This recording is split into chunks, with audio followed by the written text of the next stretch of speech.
నా శోధన పూర్తయ్యేంత వరకు నీకు ఇవి ఉంటాయి. ఆ పరిశోధన పూర్తయిన తర్వాత ఒక్కసారే నీ శత్రు శేషం అంతటిని నేను నిర్మూలిస్తాను, నిన్ను దూరపరుస్తాను. ఆ శత్రువుల నుంచి నేను పక్కగా తీసుకురావటము, లేకపోతే నీ చుట్టూ గట్టు కట్టిన వారందరినీ ముంచేయటం, అది నేను చూసుకుంటాను నెక్స్ట్. అప్పటిదాకా మాత్రం అవి నేను సరౌండ్ చేస్తాయి. ఇప్పుడు ఈ మాటలు చెప్తుంటే ఆత్మ సంబంధులైన వాళ్ళకి వాళ్ళ పరిస్థితుల్లో మ్యాటర్లు అర్థమవుతుంటాయి. నేను అందించే ఈ సందేశంలో పరిశుద్ధాత్మ స్వరం మీరు గుర్తించగలుగుతారు. దేవునికి స్తోత్రం కలుగును గాక. హల్లెలూయా. ఎందుకంటే ఎవరు ఏ ప్రశ్నతో ఇక్కడికి వచ్చారో, ఎవరు ఎలాంటి పరిస్థితుల్లో ఇక్కడికి వచ్చారో నాకు తెలియదుగా.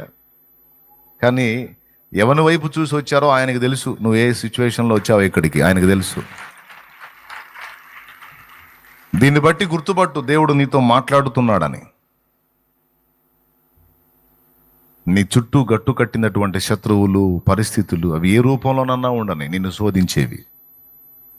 ఆయన ఏమంటున్నాడంటే, నేను వాటిని వెళ్ళగొట్టను అవసరం. ఎందుకంటే నా మాట చొప్పున వారు నడుతురో లేదో నేను వారిని శోధించి తెలుసుకుంటా. గనుక నేను వెళ్ళగొట్టను, ఉండాల్సిందే వాళ్ళు. ఎంతవరకు అంటే నోవా సంగతి తేలేంత వరకు వాళ్ళు ఉండాలి. లోతు సంగతి తేలేంత వరకు సొదొమ మనుషులు ఉండాలి. వీళ్ళని నిగ్గు తేల్చిన తర్వాత ఇక వాళ్ళ సంగతి చెప్తా.